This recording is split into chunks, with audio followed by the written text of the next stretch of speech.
లేవనెత్తినవన్నీ కూడా నోట్ చేస్తున్నాం అధ్యక్ష. మన కొత్త ప్రభుత్వం వచ్చిన తర్వాత, ఎన్డీఏ కూటమి ప్రభుత్వం వచ్చిన తర్వాత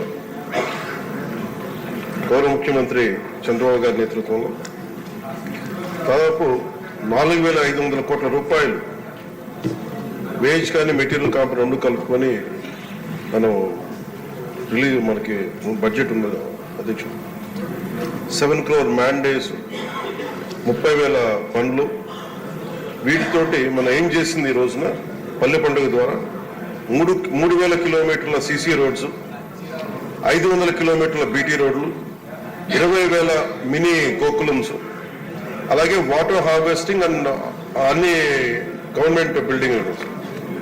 ఇది సంక్రాంతి లోపు ఇవన్నీ చేయాలి అనేది ఒక బలమైన ఉద్దేశంతో ముందుకెళ్తున్నాం అధ్యక్ష. ప్రతి చోట, ప్రతి పంచాయతీలో కూడా సిటిజన్ ఇన్ఫర్మేషన్ బోర్డ్ కంపల్సరీ చేశాం. అలాగే వర్క్ సైట్ బోర్డ్స్ కూడా అన్ని వర్క్ సైట్స్ చేశాం అధ్యక్ష.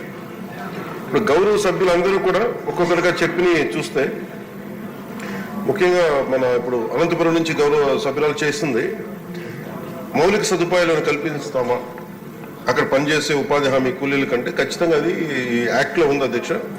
అది గత ప్రభుత్వం అన్ని వ్యవస్థల్ని అస్తవ్యస్తంగా చేసినట్టుగా ఇందాక పత్తిపాటి పుల్లారావు గారు కూడా చెప్పింది.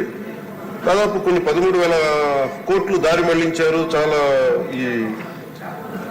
అసలు పని లేకుండా చాలా మందికి పని కల్పించినట్టుగా కల్పించి చాలా అవకతవకలు జరిగినాయి అనేది చాలాసార్లు నేను రివ్యూ చేస్తామంటే బయటకు వచ్చిన అంశాలు అధ్యక్ష.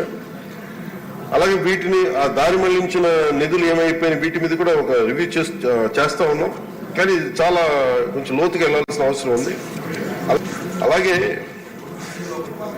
ముందుగా మొదటి సభ్యులు అడిగింది ఏంటంటే, నరేగానే ఇది మొత్తానికి అప్లై చేస్తారా ఇది అని అనుకుంటే, MNREGA basic it's demand based work అధ్యక్ష.